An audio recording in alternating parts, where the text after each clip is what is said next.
It's tempting to start this story by explaining just how cold 20 below really feels. But this is Fairbanks, Alaska. It's almost always cold. Besides, being cold is the point, because cold awesome means clear skies, and that can open a window to the wonderful. Oh, wow. Oh my.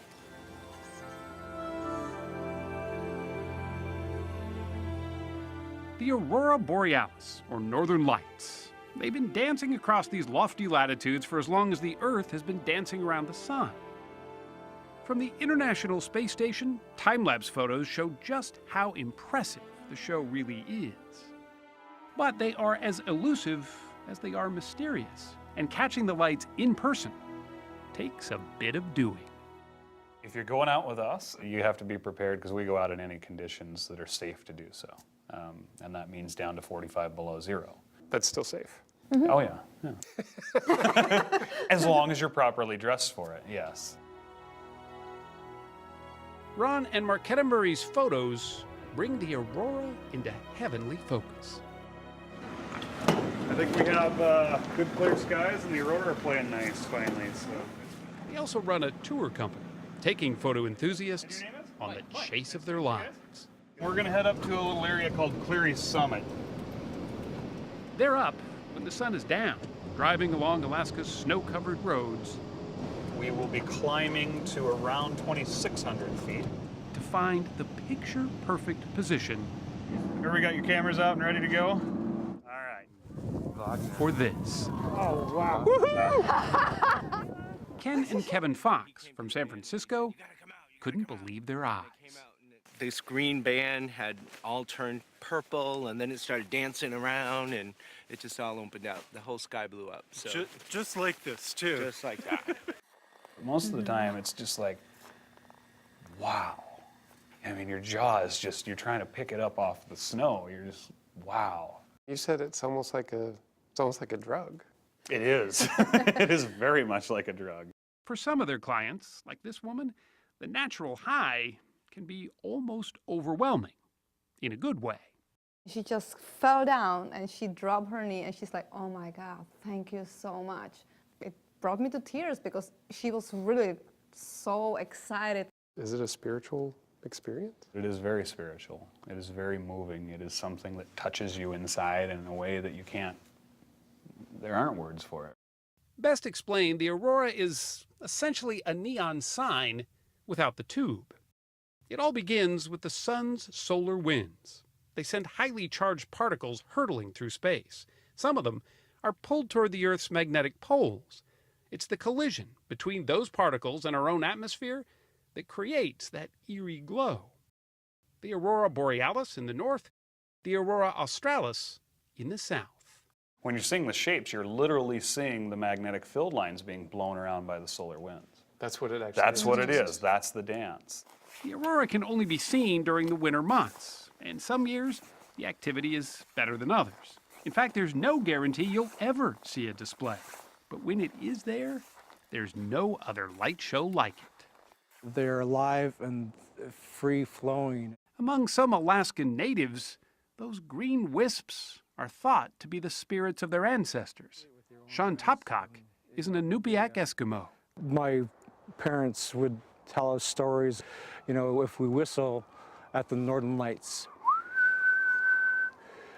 it would make the lights dance a little bit brighter.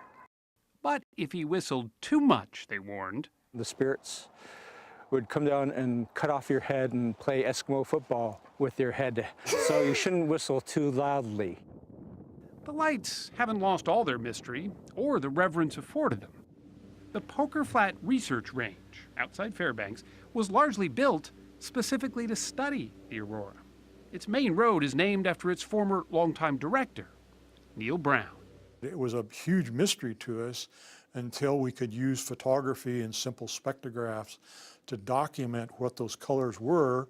We've solved most of those technical problems, but we still are left with a lot of really cool scientific basic research things. The current nagging question, does Mother Nature's psychedelic light show actually make a sound? We have tried to record it, never have succeeded, and yet we have hundreds and hundreds of reports going back 200 years that are pretty consistent about what people have heard. Wow. Fascinating. So there's still lots of questions. Lots of questions. 5, 4, 3, now! To learn more, researchers at Poker Flat aim sounding rockets straight into the heart of the aurora, like this launch back in January. But even for the best of the best, catching an aurora in the middle of its magic act can be pretty tricky business. In fact, we have just a tiny sliver of aurora on the horizon right now, so that'll be good. Ronn and Marketa use several different models that help predict when and where the show might be. But it's still a roll of the celestial dice. And the pressure is on. Some of the folks who make this chilly commitment have come from a half a world away. Look at that. Very good. Not bad, huh? Jose Tobias was aurora chasing from Mexico.